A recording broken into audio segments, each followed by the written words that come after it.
అందరం కలిసి కామారెడ్డిలో కేసీఆర్ను ఓడించినాం.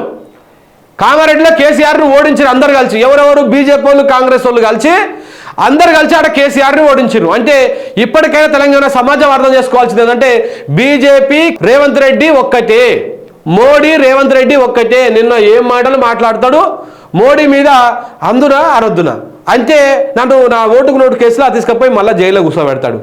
బిడ్డ వేసి కొట్టుడు కొట్టినట్టే నేను అడుగున పడతా అని చెప్పేసి కడుపులో భయం పెట్టుకొని అనాలనా వద్దా అని మోడీని జస్ట్ పొరకపులతో ఇట్లా కొట్టినట్టు చేసి ఇక కాంగ్రెస్ గొప్పల గురించి, ఇందిరమ్మ గురించి, రాజీవ్ గాంధీ గురించి, జవహర్లాల్ నెహ్రూ గురించి ఇట్లాంటి గురించి గొప్పలు చెప్పుకుంటూ వచ్చాడు. నేను కాంగ్రెస్లో పుట్టి పెరిగి అల్లనే నిండా మునిగి లేచి బయటకు వచ్చినట్టు. నిన్న కాక మొన్న కాంగ్రెస్ పార్టీలోకి వచ్చిండు. ఈయన టీడీపీలో ఉన్నప్పుడు అదే కాంగ్రెస్ పార్టీని, ఇదే రాహుల్ గాంధీని, ఇదే సోనియా గాంధీని, ఇదే కాంగ్రెస్ పార్టీ పెద్దలను బండబూతులు చెప్పడానికి వినడానికి కూడా ఇష్టపడినటువంటి అమ్మన బూతులు తిట్టిండు. ఎవరు? ఇదే రేవంత్ రెడ్డి. మళ్ళీ ఇళ్ళకి వచ్చి ఈయన కాంగ్రెస్ పార్టీలోనే పుట్టి పెరిగినట్టు, కాంగ్రెస్ పార్టీలోనే మొత్తం ఈయన రంగరించి, ఈయన పుట్టుక మొత్తం కాంగ్రెస్ పార్టీలోనే ఉన్నట్టు ఇవాళ నీతులు చెప్తా ఉంటే నవ్వొస్తుంది. మా పార్టీ అని చెప్పేసి అందరం కలిసి కేసీఆర్ను కామారెడ్డిలో ఓడగొట్టారు. నిజంగానే బీజేపీ కాంగ్రెస్ కలిసింది కాబట్టి 200% ఈ రాష్ట్రంలో ఇవాళ కాంగ్రెస్ ప్రభుత్వం వచ్చింది. లేకపోతే నేను ఒక మాట చెప్తాను, నేను గతంలో కూడా 2 సార్లు చెప్పిన. మోడీ తెలంగాణ రాష్ట్రానికి వచ్చి ఎన్నికల ప్రచార సందర్భంగా తెలంగాణ రాష్ట్రానికి వచ్చినటువంటి మోడీ ఏం చేసిపోయిండు? సభ పెట్టి, పెద్ద బహిరంగ సభ పెట్టి ముస్లింలు ఎవరు కూడా బీఆర్ఎస్ వైపు పోకూడదని చెప్పేసి ముస్లింలను టార్గెట్ చేసుకొని ఒక కామెంట్ చేసిపోయిండు. ఏమనంటే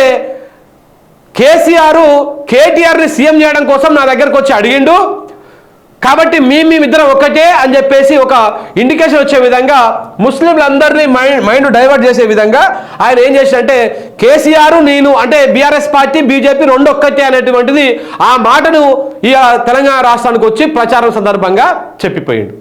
దాన్ని ఉన్నటువంటి ఈ బీజేపీ బత్తాయిలు వీళ్ళు అంటే కనీసం దానికి ఒకటి క్రాస్ చెక్ చేసుకోవడం కానీ దానివల్ల నష్టమైంది లాభమైంది కూడా చూడరు. మన పైనోడు ఏం చెప్తే దాన్ని ప్రచారం చేయడమే. దాన్ని బాగా ప్రచారం చేశారు. బీజేపీ కాంగ్రెస్ ఒకటే అనేటువంటి విధంగా ప్రచారం చేశారు. దాంతో అంటే మైనార్టీలో మెజారిటీ భాగము కాంగ్రెస్ వైపు మళ్ళింది. సో దాంతో బాగా దెబ్బ కొట్టారు అనమాట. ఇవాళ 1.8 ఏదైతే 2% ఓటు బ్యాంక్ ఉందో ఆ 2%లలో మెజారిటీ షేర్ కూడా మెజారిటీగా మైనార్టీలదే. సో కాబట్టి ఆ విధంగా బీజేపీ కాంగ్రెస్ ఎన్నికలకు ముందే ఒకటే అయినాయి.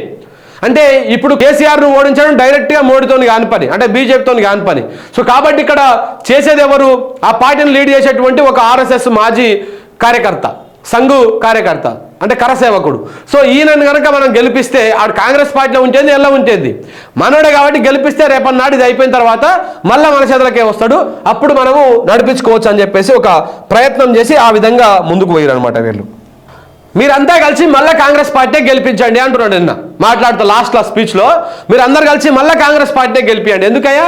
రైతు బంధు ఇచ్చినందుకా, పింఛను పెంచి ఇచ్చినందుకా, పింఛను 4000 ఇచ్చినావు కదా నువ్వు బాగా, అందుకే మళ్ళీ ఇవ్వాలి నీకు పార్లమెంట్ ఎన్నికల్లో ఓటు.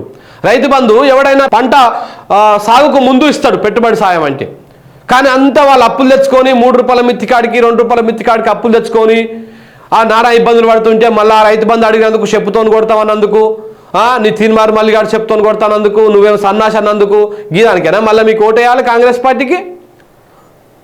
ఏ రైతు కూడా మళ్ళా మీ వైపు తిరిగిడు చూడాడు. నిన్న కాంగ్రెస్ సంబంధించిన ఒక మిత్రుడు నా దగ్గరకు వచ్చిండు మా ఊరు పక్కనే. ఏం రైతు బంధు పడ్డాది అంటే పల్లె అంటున్నాడు. మరి ఏం సంగతి అంటే ఈయన మధ్యష్ట అని చెప్పేసి కొంచెం ఊరు లాంగ్వేజ్లలో మాట్లాడుతూ ఉన్నారు. అంటే నీ కాంగ్రెస్ పార్టీలో ఉన్నటువంటి కార్యకర్తలు కూడా నీ మీద తీవ్రమైనటువంటి అసహనంతో ఉన్నారు. రైట్. మరి రేవంత్ రెడ్డి గారు ఈ విధంగా మాట్లాడుకుంటూ వచ్చారనమాట. 2 రోజులు జరిగినటువంటి వ్యవహారం ఇది.